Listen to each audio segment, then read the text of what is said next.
एक अंग्रेज आया, पंडित जी मंदिर से पूजा करके जा रहे थे, बड़े अच्छे पंडित जी थे। पंडित जी के कान में यहां पर कनपट्टी पर बंदूक रख दी। किसने? अंग्रेज ने।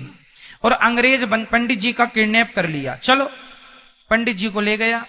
वो पंडित जी के सामने 4 चीजें रखी। वो अंग्रेज देखना चाहता था कि हिंदू की कमी क्या है, ये कैसे मिटेगा। तो देखो, जिसे मिटाना हो उसके साथ क्या करो, वो सुना रहा हूं। अंग्रेज ने पंडित जी को ले गए, वो एक कमरे में बंद किया और वहां पे 4 चीजें रख दी।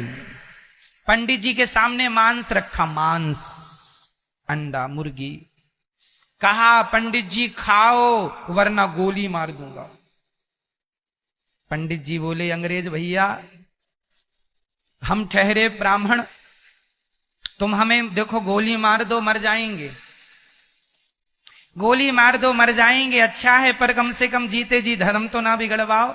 ये मांस खाना हमारा कोई धर्म नहीं है, हम नहीं खाएंगे, आप गोली मार सकते हैं, हम मरना पसंद करेंगे परंतु अपना धर्म का त्याग नहीं करेंगे।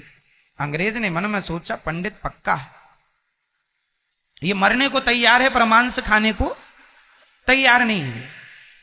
फिर उसने दूसरा दाव चला। अंग्रेज ने पंडित जी के सामने ढेर सारा सोना रखा, सोना, गोल्ड, जैसा कि मैंने भी बताया 2 नंबर के सोने में कलयुग। तो अंग्रेज ने सोना रखा। पंडित जी से कहा, तुम भीख मांगते रहते हो, एक काम करो, ये सोना लो और जाओ। पंडित जी ने कहा, मैं ईमानदारी करता हूं, मैं भीख इसलिए मांगता हूं कि मैं ईमानदार हूं, यदि बेईमान होता तो मैं कभी भीख नहीं मांगता। आज लोग कहते हैं ना कि ब्राह्मण भीख क्यों मांगता है, क्योंकि बेचारा ईमानदार है, बेईमानी करना होता तो करके भीख क्यों मांगता। आज भी ब्राह्मण भीख इसलिए मांगता है क्योंकि वो ईमानदारी से जीवन गुजारना चाहता है। कोई बात नहीं, हमें धन्ना सेठ नहीं बनना, मांग के नमक रोटी खा लेंगे पर बेईमानी नहीं करेंगे, क्योंकि मुंह वहां दिखाना है। तो पंडित जी ने कहा कि मुझे आप गोली मार दो पर मैं ये सोना नहीं ले सकता, क्योंकि मैं ईमानदारी से अपना भीख भले मांग लूंगा पर बेईमानी का सोना मुझे नहीं चाहिए। अंग्रेज ने कहा, पंडित बड़ा पक्का है। फिर अंग्रेज ने बंदूक उठाई, कनपट्टी पर लगाई, गोली मार दूंगा। ये महिला खड़ी है बड़ी सुंदर, चल इसके साथ जरा नाच ले और इसको तुम अपनी पत्नी बना लो।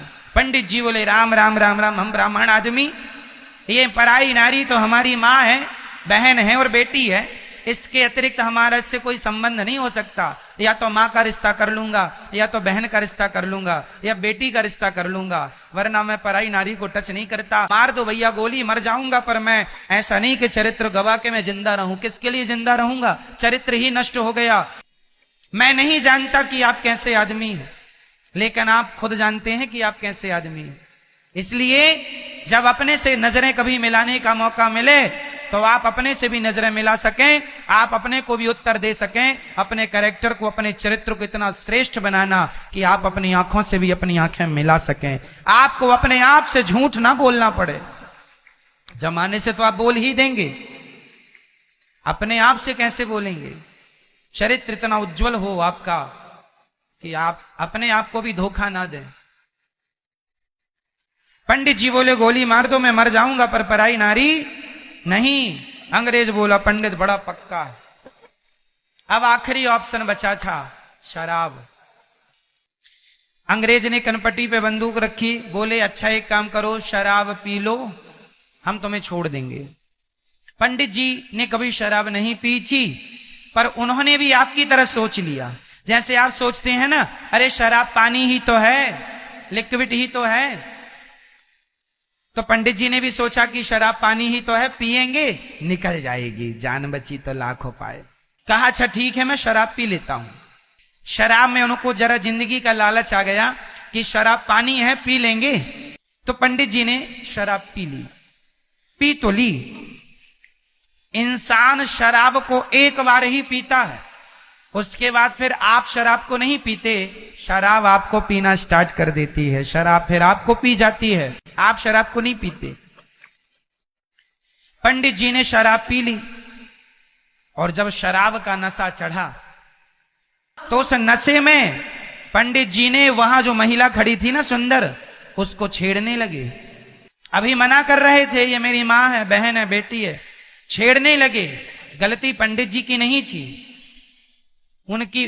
जैसे महिलाओं को या पुरुषों को जब कोई ऑपरेशन करना हो तो डॉक्टर रीढ़ की हड्डी में इंजेक्शन लगाता है और शून्य कर देता है बॉडी को, शून्य का इंजेक्शन लगाता है ना, उस अंग को शून्य करके फिर वहां का ट्रीटमेंट करता है, ऑपरेशन इत्यादि, चीरा फाड़ी करेगा, हमें दर्द। जैसे शून्य का इंजेक्शन हमारी बॉडी को शून्य कर देता है, हमें सोचने समझने, पांव को हिलाने की क्षमता भी खत्म हो गई, उसी तरह शराब एक इंजेक्शन मान के चलो आप कि शराब एक इंजेक्शन है शून्य का, जो आपके सोचने की समझने की क्षमता को शून्य कर देता है। शराब जाके कहां प्रभाव डालती है? आपके मस्तिष्क में। और जो आपके विवेक की जो शक्ति है, सोचने की, समझने की, निर्णय लेने की, उस शक्ति पर जाके ये शराब अटैक करती है। शराब कहां अटैक करती है? आपके सोचने और समझने की यहां क्षमता पर अटैक करती है, और सोचने समझने की सारे रास्ते बंद हो जाते हैं। फिर आप समझते नहीं कुछ। फिर उस पंडित जी ने उस महिला को छेड़ना शुरू किया। वहां पड़ा मांस पंडित जी ने खा लिया, और वहां सोना रखा था, उठाए और लेके आ गए। जो पाप करने से वो डर रहे थे, जो पाप करने से वो बच रहे थे, शराब ने वो सारे पाप उनसे करा लिए। मतलब ये है कि मांस खाने वाला तो मांस ही खाएगा, मांस खाने वाला केवल मांस खाएगा, चोर सिर्फ चोरी करेगा, और पराई स्त्री पे नजर रखने वाला केवल ये गलत काम ही करेगा। पर शराब पीने वाला सारे गलत काम करता है, सारा कुछ करता है। इसलिए सबसे घटिया शराब है।